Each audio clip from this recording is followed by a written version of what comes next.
Je mets cette vidéo d'abord. Ça, c'est au Burkina Faso. C'est au Burkina Faso. Voilà.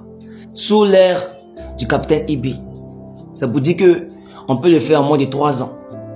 En étant au pouvoir. Et souvent, on se pose la question, pourquoi est-ce que Blaise Compaoré qui a fait 27 ans au pouvoir n'a pas pu faire ça? 27 ans au pouvoir pour zéro. Rien de bon. On se pose la question. On se pose vraiment la question.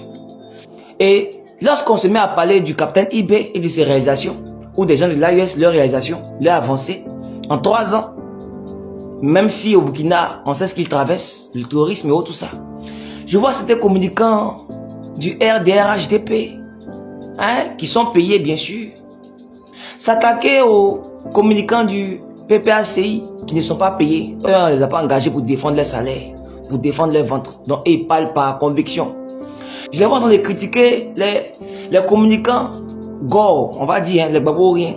Comme quoi, non, quand Ado fait pour lui, vous ne parlez pas de pour lui. Vous ne faites pas ces éloges aussi. Mais c'est nous, vous vous plaignez que nous, on fait ces éloges. Quand c'est autre président, vous parlez. Mais Ibé, il arrive à construire son pays. Malgré son pays est divisé, malgré la guerre chez lui. Mais pourquoi Gbagbo n'a pas fait ça aussi quand le pays était divisé en deux? Ah bon? Vous voulez qu'on vous rappelle l'histoire? Vous voulez qu'on vous rappelle l'histoire? Hein? Moi, j'ai dit que ce débat est inutile là. Franchement, je n'ai pas besoin de rentrer dedans. Mais comme il y a une partie de la population qui se joue les toc-toc, donc on va les rappeler un peu que ce que le capitaine Ibé subit là, c'est pas la même chose que ce que la Côte d'Ivoire a subi avec le président Gbagbo Laurent. Et vous rappelez ça très vite. Écoutez ça d'abord pour commencer. Dès que le président Gbagbo a pris le pouvoir, le FMI, la Banque mondiale, la France ont tous déclaré que tant que le président Gbagbo ne paye pas les dettes cumulées de Ouattara, de Bédié et du président Houphouët-Boigny, il n'y aura pas d'aide du tout pour la Côte d'Ivoire. Il faut payer d'abord la dette. Tous les retards accumulés, il faut les payer. Et ensuite, régulièrement, il faut payer. Donc, il n'y aura pas de soutien financier extérieur. Or, il faut appliquer notre programme. Alors, c'est pourquoi on a élaboré ce qu'on a appelé le budget sécurisé.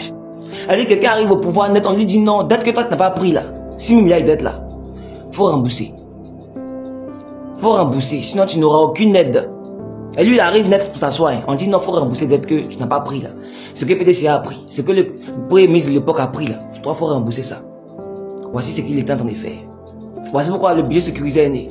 Donc, avec le budget sécurisé, 500 milliards par an que le président Gbagbo payait là, il aurait pu prendre les 500 milliards là, non seulement pour pouvoir construire ce qu'il voulait construire, avec son budget sécurisé, mais il a pris sur lui pour rembourser la dette que le PDCI, cumulé avec l'ex-premier ministre de l'époque, ont pris.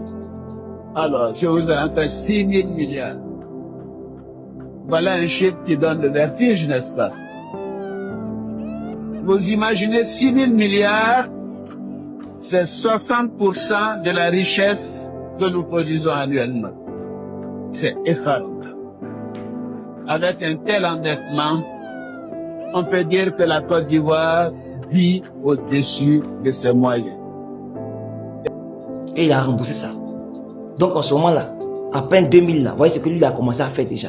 Jusqu'à ce que en 2002, la guerre éclate. Ça c'est forcément. En fait, c'est sans manquer. Il faut qu'on rappelle l'histoire, sans manquer. 2002, la guerre éclate. Quand ça a éclaté là, Gbagbo a appelé les Français, venez m'aider.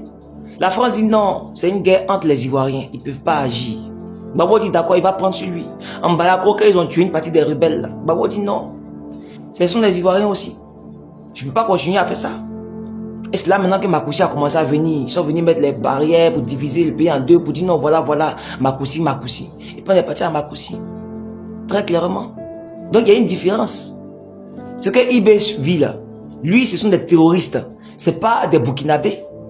Donc peut-être que si c'était des Burkinabés, il aurait pris une autre tenue. Mais il a dit tout dernièrement dans une vidéo, écoute ça là.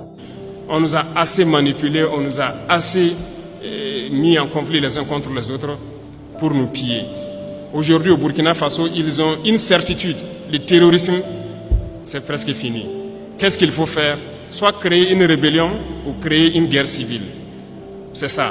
Et ils sont dans la manœuvre pour ça. On les attend.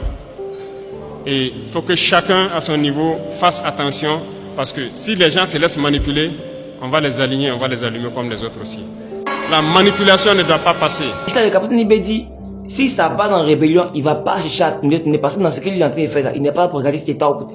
Si tu es burkinabé, tu restes dans la logique. Si tu veux être en rébellion, il va vous allumer sans problème. C'est pas pareil comme ce que le président Gbagbo a fait. Gbagbo il a dit non, ceux qui sont des faits rébellion là, regarde ça là. Ceux qui vont en rébellion, ce sont aussi des Ivoiriens. Donc il faut qu'on discute. Au fond même disait que ça ne sert à rien qu'ils combattent par la guerre. Autant continuer par les dialogues que par la guerre. Parce qu'il y aura des pertes en vie humaine, de destruction des biens matériels cadeaux. Parce qu'il allait faire ce qu'il a fait là.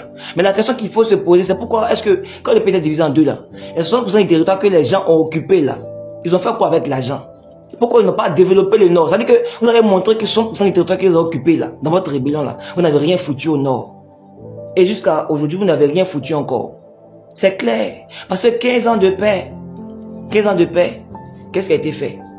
On nous dit seulement que 2014 km de bitume ont été faits. En 15 ans. Quelqu'un il arrive, à peine 3 ans, il fait plus que ce que vous faites. Mais forcément, on va l'applaudir. On va l'applaudir. Gbagbo n'a pas eu les mêmes circonstances que vous. Gbagbo n'a pas eu les mêmes circonstances qu'au Burkina. Là-bas, ils sont toujours en union. Ici, là, on lui a dit qu'il faut mettre des gens du RDL, les gens du PDCI dans ton gouvernement. Comment toi, tu vas pouvoir travailler avec des gens qui n'ont pas la même vision que toi? Ils n'ont pas la même vision que le président Gbagbo. C'est clair. C'est pour ça, en 2010-2011, vous êtes associés. Collés contre Gbagbo. On sait pourquoi. Aujourd'hui, on comprend pourquoi. Enfin, vous n'avez jamais aimé le monsieur. Vous n'avez jamais voulu le voir au pouvoir parce que lui, il n'est pas comme vous. Voici pourquoi vous êtes tout le temps jaloux de lui. Voici pourquoi vous êtes tout le temps contre lui. Parce que quelqu'un qui n'est pas vendu là, quand tu le vois qu'il n'est pas comme toi là, forcément tu as mal. Jean, c'est une manière de dire que lui il veut dire quand même. Jean, il est trop sérieux quoi. C'est comme ça que vous vous comportez. Voici pourquoi chaque jour, depuis toujours, vous parlez toujours du président Gbagbo comme si Jean, en fait, voilà. C'est la jalousie qui fait que tellement vous ne pouvez pas atteindre sa cheville. Vous n'êtes pas son égal, donc ça vous fait mal. C'est tout. On va continuer à parler de l'AES. Force à eux. Le combat continue. Merci.